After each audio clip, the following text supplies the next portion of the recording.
my brain and fully lost consciousness. After I didn't know how long, I gradually opened my eyes.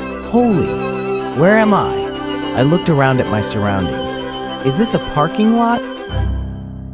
The air was cold and damp, and I shivered. My brain was still trying to process the strange events that had just happened, and it was difficult. I gathered all my strength and gradually stood up. It was like trying to hold on to a slippery fish when I attempted to recall everything that had occurred. But I couldn't quite piece it all together. My brain was dead, but one thing I did know was that I needed to get out of this level and continue my journey. I double-checked my backpack and made sure the black box was still there. I felt a sense of relief knowing that it was with me.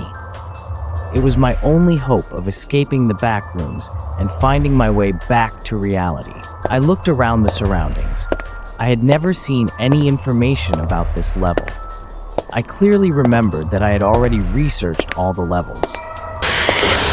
This level was neither listed in the Backrooms wiki, nor looked any similar to other levels. It was a strange, unknown, undiscovered level. I wondered where I was, but had no clue. I was wondering if I discovered a new level, or the information of this level was kept private, or perhaps even I fell into the backrooms of the backrooms. I took out my phone that was on low battery trying to do some research, but unfortunately, there was no Wi-Fi in this level.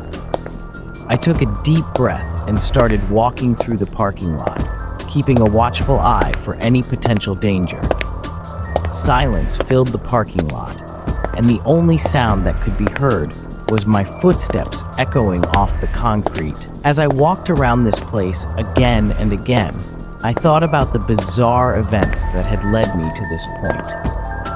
I had been wandering through the backrooms for what seemed like an eternity, and each level appeared weirder than the previous one. It was as though I was trapped in a nightmare, and there was no way to wake up. However, despite the fear and uncertainty, I knew that I couldn't give up. I had promised my parents I would be back. I had to keep moving forward.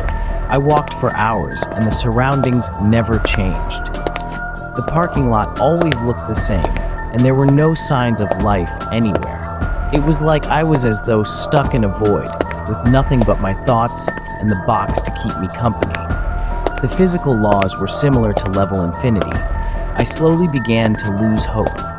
I was exhausted, and I ran out of supplies. It felt worse than level infinity. In level infinity, everything was repeated, and so was this level.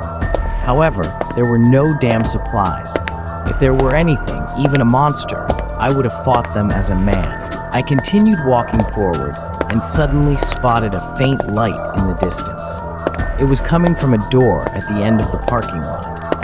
My heart started to beat faster, and I picked up my pace, eager to discover what lay beyond the door. As I approached, I could hear sounds coming from the other side. They were far away, but noticeable. I reached the door and pressed my ear against it, trying to make out the words. I couldn't understand anything, but then I heard a voice that sent chills down my spine. It was someone in pain, and I didn't know what was happening. I kicked the door open and entered the room, acting like a superhero. Watch out! Look behind you!